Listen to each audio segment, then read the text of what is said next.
મગફળીના વાવેતરમાં ઈયળ આવતા ખેડૂતો મુશ્કેલીમાં મુકાયા। ખાસ કરીને આ વર્ષે એમ કહેવાય સૌરાષ્ટ્ર વિસ્તારમાં ખૂબ સારા પ્રમાણમાં મગફળીનું વાવેતર થયેલું છે। મગફળીમાં હાલ જોવા જઈએ તો ઈયળ જોવા મળે છે, જે લીલી ઈયળ છે।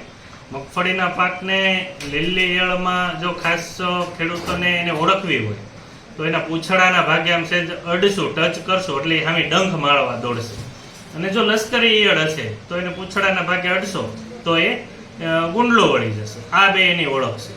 હવે એ ઈયળના નિયંત્રણ માટે એમ કહેવાય કે જો એના ફૂદાને રોકવા હોય કે જે ઈંડા મૂકે છે તો એની માટે આપ ફેરોમેન ટ્રેપનો ઉપયોગ કરી શકો છો, જેથી એના ફૂદાને રોકી શકાય।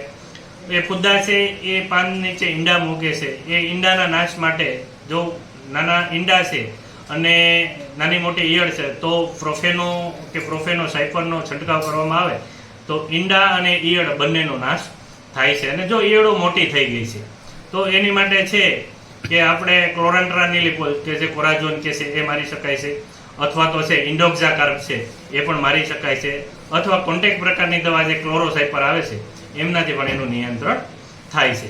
ખાસ કરીને લીલી ઈયળમાં ખેડૂત મિત્રો એ જોવાનું છે કે આપણે બધા ઈયળ આવે ત્યારે ખરેખર જાગીએ છીએ, પણ એની પહેલાં જો એના ફૂદા હોય એને કંટ્રોલ કરવામાં આવે અને ઈંડાને કંટ્રોલ કરવામાં આવે તો આપણે છે આજની જે પરિસ્થિતિ છે એટલે સુધી જે દવા છંટકાવનું પરિણામ આવે એ આપણે કરવું પડે નહીં।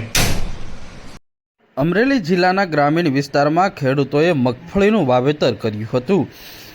ચોમાસું મગફળીનું વાવેતર કર્યા બાદ 25 થી 30 દિવસની મગફળીનો પાક લહેરાયો હતો, પરંતુ છેલ્લા 8 દિવસથી મગફળીના પાકમાં લીલી ઈયળ આવવાને કારણે ખેડૂતો મુશ્કેલીમાં મુકાયા છે।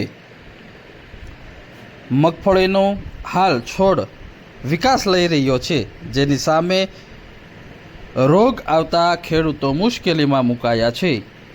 અમરેલી જિલ્લાના ગ્રામીણ વિસ્તાર ખાંભા, સાવરકુંડલા, ધારી, બગસરા અને રાજુલા તાલુકામાં સૌથી વધારે મગફળીનું વાવેતર કરવામાં આવ્યું છે, અને આ મગફળીના વાવેતર બાદ ઈયળ આવતા ખેડૂતો મુશ્કેલીમાં મુકાયા છે, જેથી ખેતીવાડી અધિકારી ભાવેશભાઈ પીપળિયાએ ખેડૂતોને લીલી ઈયળ આવે ત્યારે શું કરવું જોઈએ જે મુદ્દે સૂચનો જણાવ્યા છે અને યોગ્ય